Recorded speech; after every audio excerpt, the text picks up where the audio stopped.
Projetons-nous maintenant dans le futur, non pas en l'an 2600, mais demain ou après-demain. Tous les scientifiques le confirment, l'intelligence artificielle fait des progrès fulgurants. Nos ordinateurs, nos téléphones, nos GPS nous facilitent déjà la vie, mais d'une certaine manière, ils nous obéissent. Pourra-t-on un jour reproduire fidèlement les capacités du cerveau humain? Réponse Fabrice Collaro, Karine Bourdet et Bertrand Lachat. Comment puis-je vous aider? Certains fantasment sur ces possibilités, d'autres au contraire en ont peur. Mais ce qui est sûr, c'est que l'intelligence artificielle est petit à petit en train d'arriver dans notre quotidien.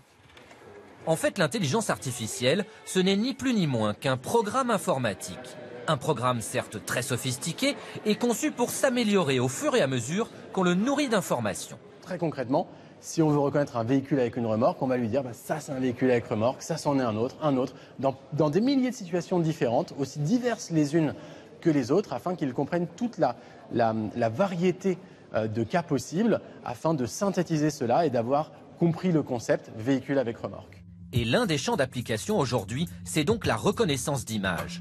Cela sert par exemple à la mise au point de véhicules autonomes capables de distinguer les objets ou les humains qu'ils croisent sur leur route. On peut aussi s'en servir pour la sécurité, pour suivre une personne en particulier dans une foule. Ou encore dans le secteur médical, par exemple pour détecter et alerter en cas de chute d'une personne âgée dans une maison de retraite. Ça a l'air simple comme ça, et pourtant, analyser chaque détail d'une image en une fraction de seconde reste très compliqué pour les chercheurs. De quelle couleur est le frisbee? Jaune. Autre axe de recherche, établir un dialogue et obtenir des réponses pertinentes de la part d'un ordinateur, et cela passe par l'apprentissage de notre langage. Combien il y a de mots dans le vocabulaire? 30 000, 60 000, 100 000? Combien de phrases on peut faire avec ça? Des milliards, des dizaines de milliards. Et rien que ça, savoir assembler les mots correctement et que ça a un sens, c'est extrêmement dur. Regardez, un être humain a besoin de 20 ans afin de parler correctement. De nombreuses recherches sur l'intelligence artificielle sont menées à l'INRIA, un institut national dédié au numérique créé il y a 50 ans et l'un des fleurons français du secteur. La France est en pointe, on fait partie des meilleurs pays au monde. Pourquoi? Parce que les disciplines scientifiques qu'il y a derrière l'intelligence artificielle, il y en a beaucoup, mais il y a quand même essentiellement de l'informatique et des mathématiques. Et on sait bien que ce sont deux champs disciplinaires dans lesquels il y a des écoles françaises qui sont très fortes. Pour preuve, l'un des plus grands experts au monde en intelligence artificielle est un Français. Yann Lequin a inventé ce que l'on appelle le deep learning, autrement dit une méthode d'apprentissage pour les ordinateurs qui s'inspire du fonctionnement du cerveau humain. Le concept qu'un objet qui n'est pas soutenu va tomber, on apprend ça vers l'âge de 8 mois, ça prend un certain temps. Et tout ça est appris par observation, sans supervision, c'est-à-dire on ne dit pas explicitement au bébé ce qui va se passer, simplement le bébé observe comment fonctionne le monde et construit un modèle du monde.